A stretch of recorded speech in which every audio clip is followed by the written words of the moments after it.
Salve amici di Bassano Online, oggi siamo qui con Fiorenzo Dalla Rosa, capogruppo uscente della Lega Nord. Buongiorno signor Dalla Rosa.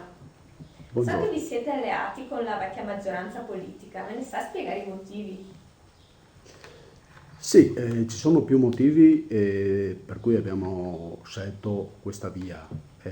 Diciamo che noi riteniamo che la Lega Nord, dopo molti anni di opposizione, precisa e ferma nei confronti delle maggioranze uscenti, per la Lega Nord appunto sia arrivato anche il momento di governare, di partecipare al governo della città di Bassano del Grappa.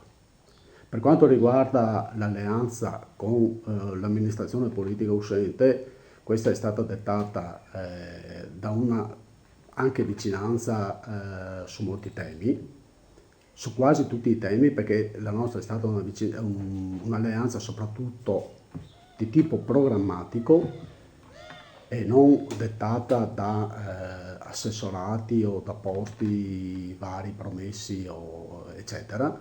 E quindi sui programmi abbiamo trovato l'accordo anche, come posso dire, sulle liste, sia nostre che loro, e perciò abbiamo deciso di correre insieme sostenendo appunto Egidio Torasà. In che cosa consiste la vostra idea di cambiamento nella gestione della città? Dunque, la nostra idea di cambiamento consiste soprattutto, è incentrata soprattutto sulla discontinuità, appunto. Crediamo infatti che la nostra città abbia bisogno di dare un taglio netto al passato, sia nel modo di amministrare, sia nelle persone che hanno amministrato la città, o almeno una parte delle persone che hanno amministrato la città. Ecco, quindi la nostra idea è proprio quella di cambiare radicalmente il rapporto con i cittadini, che finora, secondo a nostro parere, è stato piuttosto scadente da parte delle varie amministrazioni che si sono succedute negli ultimi decenni. La Lega Nord ha sempre avuto una particolare attenzione per i problemi legati alla sicurezza del territorio. Mi saprebbe indicare le vostre linee programmatiche in merito? Sì, noi riteniamo che il principio guida di un'amministrazione, in modo particolare quello che sarà il principio guida dell'amministrazione di Bassano se vinceremo le elezioni, dovrà essere quello chiaro e preciso di che chi viola la legge dovrà essere perseguito e punito con certezza. Chi commette un reato va punito. Se difendere il diritto dei cittadini, chiedere che vengano rispettate le nostre leggi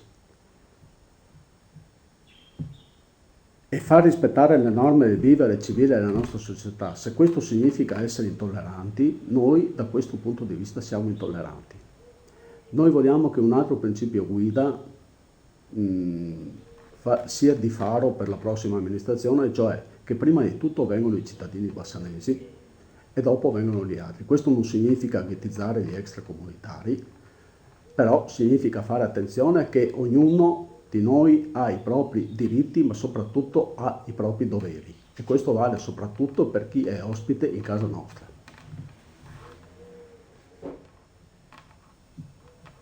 La viabilità è un problema molto sentito dai bassanesi. Qual è la vostra proposta?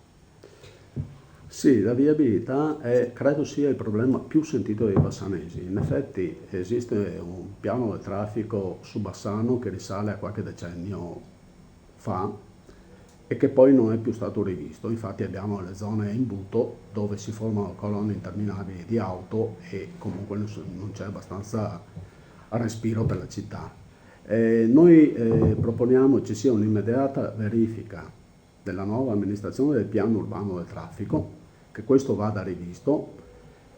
Già qualcosa è stato programmato in tal senso e noi premeremo l'acceleratore affinché si creino nuove variabili di traffico e non ci sia un'unica via di attraversamento da est a ovest della nostra città.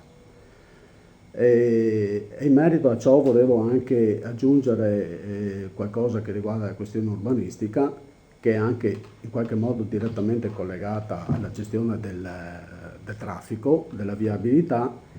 Noi vogliamo la massima attenzione affinché non si ripetano gli errori del passato, non nuove cementificazioni selvagge come ci sono state finora. Saremo molto attenti in questo. La realizzazione del nuovo polo museale e culturale Santa Chiara dovrà essere definito l'utilizzo dell'area del vecchio ospedale, realizzazione di un nuovo parcheggio sulla destra a Brenta, e vorremmo anche il recupero e la sistemazione di sentieri lungo il fiume Brenta. E per concludere un breve spot per convincere gli elettori a votarvi. Invitiamo gli elettori a votare Lega Nord e candidato sindaco Egidio Torreson, perché noi siamo per una politica di servizio e non per una politica di potere. Per questo il nostro simbolo nella campagna elettorale è il sigillo che rappresenta la garanzia per i bassanesi che gli uomini della Lega Nord rappresentano l'unica vera forza di cambiamento della nostra città.